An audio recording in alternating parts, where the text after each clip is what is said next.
Bom, é sempre bom a gente falar sobre bons ativos aqui. Sem dúvida. E já vou começar com essa pergunta já, né? Por que investir na Bolsa de Valores, tendo a Selic a 13 e poucos aí por cento?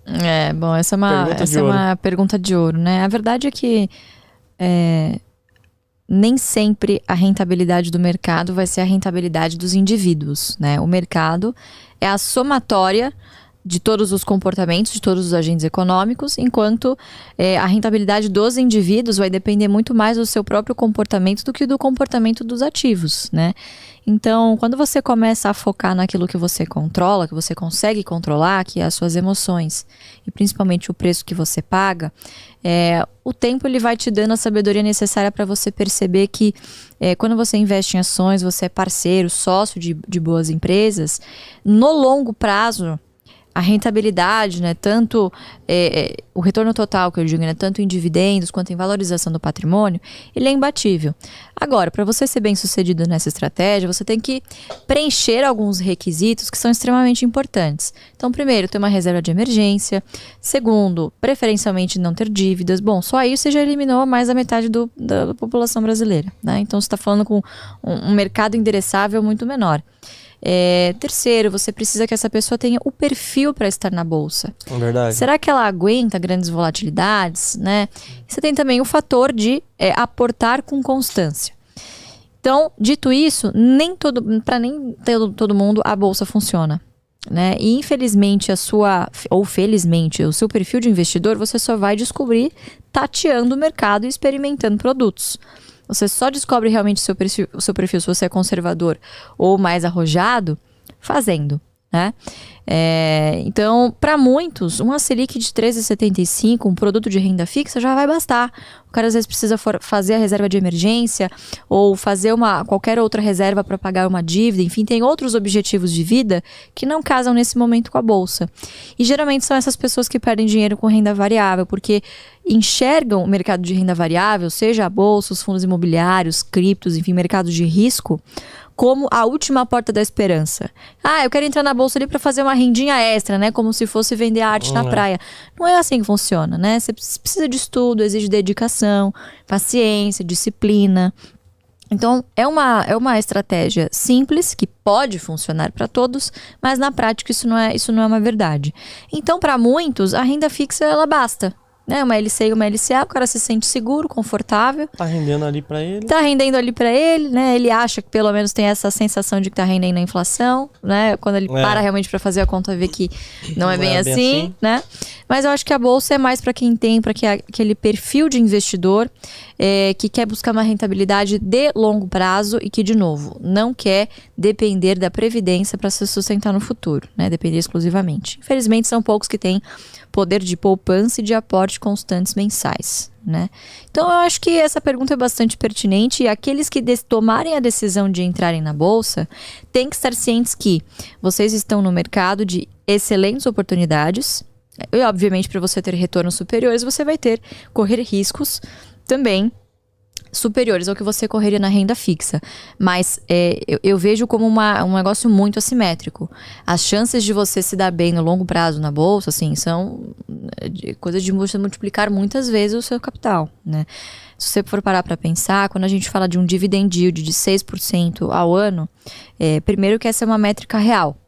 Claro que as empresas corrigem a inflação, não é par e passo, ou seja, não é todo ano certinho, mas quando você olha na média anualizada, essa inflação foi corrigida nessas boas empresas que a gente sempre comenta, né? Que é o Best.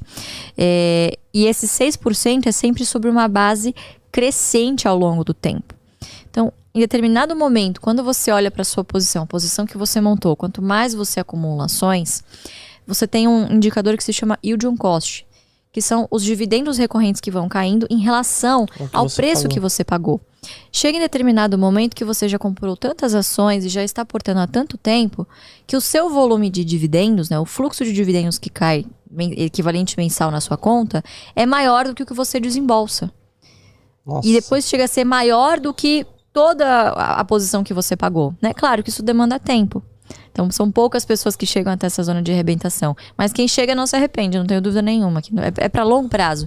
São jogos distintos, né? São jogos diferentes de serem jogados. E eu acho que o mais importante também é o investidor ter a mentalidade correta, né? Exato. E eu acho que foi até aqui você falou, não sei se foi aqui ou se foi em outro podcast, você falou que o seu pai, o Barsi, tinha deixado de ser bilionário em determinado momento, acho que foi na pandemia, né? Foi na pandemia. Ele deixou de ser milionário e você foi avisar ele, e ele tava dormindo, tava tranquilo ali, pra ele não fez diferença, porque ele sabe a participação que ele tem na empresa, que a renda variável oscila, né? E eu acho que essa frieza, poucos investidores, agora mais, né, com tanto de conhecimento que a gente tá tendo na internet, teve.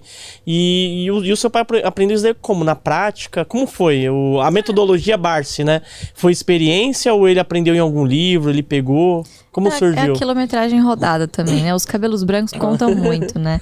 Se a gente for pensar que são 53 ou 54 anos de Ibovespa, Nossa. Ele entrou 1 ano depois que o Ibovespa foi inaugurado, né? Foi lançado. Então ele viu absolutamente de tudo acontecer. Tudo, né? Tudo, literalmente tudo.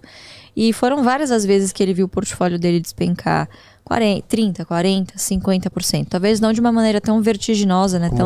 Tão abrupta como foi na pandemia. Mas ele já viu isso acontecer e viu que os mercados se recuperaram depois. Quer dizer, não foi o fim do mundo, apesar do que todos nós pensávamos, novamente, né? A economia funciona como ciclos.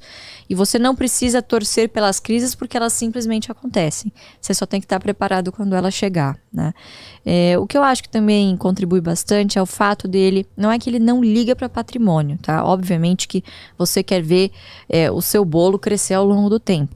Mas como a gente encara isso muito mais como uma consequência e não como o fim... não é o objetivo principal da estratégia, a gente sempre foca muito em quantidade de ações que a gente possui.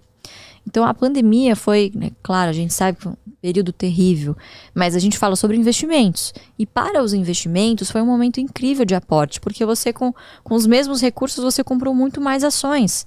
Boas empresas que se recuperaram logo em seguida, 6 meses depois já voltaram para os níveis de pré-pandemia, a preços inimagináveis, inacreditáveis. Então, se você pelo menos, se você compra, se você não sai da bolsa nesses momentos, as chances de você participar dos pregões de maiores alta é maior, né? Então, eu sempre costumo dizer que o Barsi teve muita sorte, sim, ao longo do caminho, ao longo da trajetória dele. Mas, coincidentemente, quanto mais tempo ele ficava na bolsa, mais sorte ele tinha. A mesma coisa acontece com o trabalho, né? Que as pessoas, eu adaptei essa frase daquela coisa que as pessoas falam do trabalho. E a sorte, ela vai te encontrar, porque você não tá tentando fazer o market timing. Quer dizer, uma hora eu tô na bolsa, outra hora eu não tô. Eu estou sempre na bolsa. Sempre comprando. Ou aportando menos ou aportando mais. Então, a sorte sempre vai te encontrar, né? Então, eu acho que esse é um fator. A consistência... cabelos brancos e focar na quantidade de ações e na renda que essa carteira te gera, são premissas, são fundamentos muito sólidos que te ajudam a passar por esses períodos de turbulência, né? Então, até o Décio Bazin tem uma frase, não vou lembrar agora ipsis literis, mas ele tem uma frase que é tipo, o dividendo funciona como um farol, né? Você só acende o farol quando você está na escuridão. Quando tudo é luz, você tá olhando para outras coisas, né? Então o dividendo ele acaba sendo um porto seguro para momentos como esse de dúvida que a gente tá vivendo, né? Exatamente. Mais uma vez foi provado que a metodologia do Barsi que vocês utilizam, ela é consistente em todo momento, né? Na crise. Eu conversei com várias pessoas, né? Eu converso com muitas pessoas que estão acompanhando, inclusive, obrigado a toda a audiência que está aqui com a gente aqui, mais de 300 pessoas agora, ao vivo. E eles sempre falam que na pandemia, quando eles tiveram que vender alguma coisa, ou quando eles olham para, aconteceu alguma coisa, eu vou vender algumas ações. Que não deveria ser, né? Mas sempre acontece, às vezes acontece assim, eles vendem as ações que não pagam dividendos. Exatamente. E todo 100% aí, se foi um ou outro, ele falou, não, qual que é o seu critério de vender ações? Ele fala, as que não pagam dividendos. Porque Taesa que paga dividendos, Banco do Brasil, eu vou segurar. Eu não tenho interesse de vender. E eles já pensam assim, se eu tivesse dinheiro, eu tava comprando mais. Então essa estratégia, ela tá sendo difundida, Luiz. Poxa, que e legal. hoje com vários canais aí, né, meu? E os canais, eles replicam mesmo a estratégia de vocês. E é uma estratégia que ela é perene ao longo do tempo, em pandemia agora, conforme for passando, e o pessoal curte muito.